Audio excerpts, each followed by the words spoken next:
qolo kale tahay inta badanna noloshiisa ku qaatay dal aysan Soomaaliba joogin haddana wali yaqaana af Soomaaliga iyo abtirkiisaba waa Xasan Xarbi Xuseen oo hooyada dhashay ay Tutsi tahay Tutsi waa qabiil ka mid ah qowmiyadaha dalka Rwanda iyo Burundi degan aabihiisna waa Soomaali ninkan Xasan afka Soomaaliga wuu jajabiyaa oo si fiican uguma hadli karo balse waa nin Soomaalinimadiisa og oo xitaa ehelkiisa garanaya sheekadaas yaanan idinka diline aan idin kala dhaxbaxo Xasan Geele iyo Xasan Xarbi oo dhawaan ku sheekaystay magaalada Kigali mar Xasan Geele waa wariyaha BBC-da oo halkaasi safar shaqo ku tagay hadda Rwanda waxaan joogay ilaa 49 hooyada waxaad ii sheegtay inay Tutsi bay ahayd oo reer boqor anigu waxaan ku dhashay magaalada Luruwaburu liidaha hadda waa Kananga Konge hooyada waa Tutsi aabaha waa nin Soomaali ah aabaha Kongo soo ku tagay aabo askari oo Ingiriis buu ahaa qabri dahru ku dhashay meesha Juguleediida meelaha qabri dahru waa kelinka shiraada Ethiopia Ethiopia oo Gadenia way wahi maad Kenya shaqadu uu ka tagay beemushtir Uganda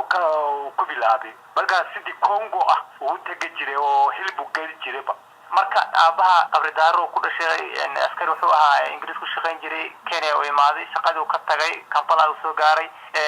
ganacsi ayuu bilaabay kadib Congo soo ku yimaaday hooyadaas isku barteen way isku barteen awoogu muslimeeyay awoogaay hooya ayaa la muslimay waxa muslimay aabaha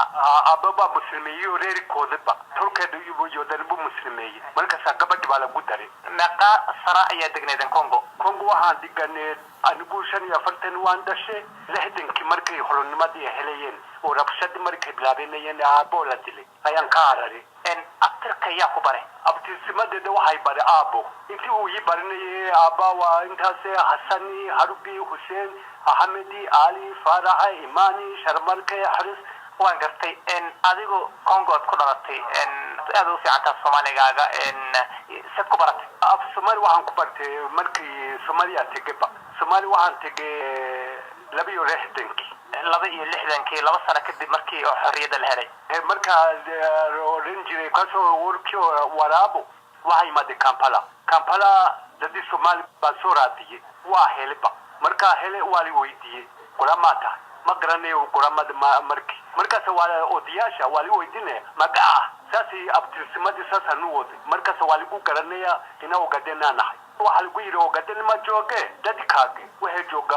Mwanza markii bali saari dadi Mwanza ayaan isku nimad Yusuf Hassan abihi inda gamud barorin Yusuf Hassan xildhibaan hadda isli laga soo doorto guriga isku kuraniba abihi bali bare to kamadooda ayaan ka yibin jire markaas wali guraga aniguna Soomaaliya Antonio Aliri adeerkaaga orun afmada ya uu ka sindiko macnaha duqa magaalada afmadu ayuu adeerka Ismail Aflo balorin jire Mwanza waan ka soo tegay waxa ligay ilaa Migori hadana waxaan u sugnay wajeer waxaan u tegay Abdi Wogle oo Suldaan oo Gadena meeshu jooga abu garanay si wanaagsan buu garanay uu yiri adeerkaaga oruna uu jooga fumado ilaa adigu bil ayaa fumado angaade reeri waan arkay Ismail Aflo aad buu soo duway adigu af Soomaali meesha ku barabarnay afmado iyo wiilashi iyo shaxla hayaare iyo wixii dan wali jacli aad wali jacli Congo ka daran afmado muddo intee dheer ayaa joogtay adigu waxaan joogay meelahan 8 bilood hadana shaqo waxaan soo doonay shaqo Kismaayo waxa la dhisay Afrodad shirkada American waa ka shaqeeyay mudaharati dad badan ay sameeyeen mushaharlaan iyo condition oo xun wala dada sare shaqati hamar baa nuuswe markii waxaan u tagay ra'iisul wasaare Abdirazaq laag buu yidii oo yiri laagtan maanta sinimadaadii sigarakaaga waxa kasta samee markuu ka dhamaatana kale xafiiski in yar baan nahay markii adigu 14 jir baan nahay oo kale Francis baan garanay kali Ingiriis ma garanay markaas uu yiri Francis soo baahi doona wala gudara Tanzania antiga adigu alkul hal Tanzania markaa gaade ala kullu hal baburangati fodeskota magalada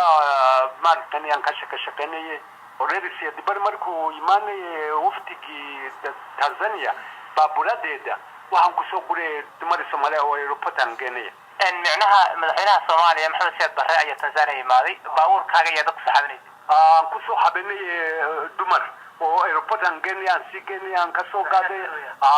soo doonay marufan kullu qadareedisa dibari wali kartay markii haddoo way caawin doona haddoo waa tige marka Burundi angaleba Congo gadasheeti wala guda galamay markii waa laga kala qaxayo meeshii wala laga kala qayaani Burundi aan joogay markii waa Steve Gohoti walidide wali mara Somali batahay mara wa Congo mani batahay mara wa Tanzania batahay wa sadaqala be United Nations ala kullu hal wali siye aaba dadka la dhashay way xagii jiraan aabaha waxa jooga Kabardahare waxa jooga Fumado Kenya way joogan meel walba way kala dadsan nigu hagaantego waa dadkeega way jooga ma qorsheynaysid miya inaad ku laabatay dalkii ama asmadu aadid ama Kabardahare inaad aadid aad waan jaalaha laakiin dhibaatadii waa nabadgeliyad haddana nawli hadaa helo waa batigayaba Xasan Xarbi Xuseen oo hooyadiis ay dalka Rwanda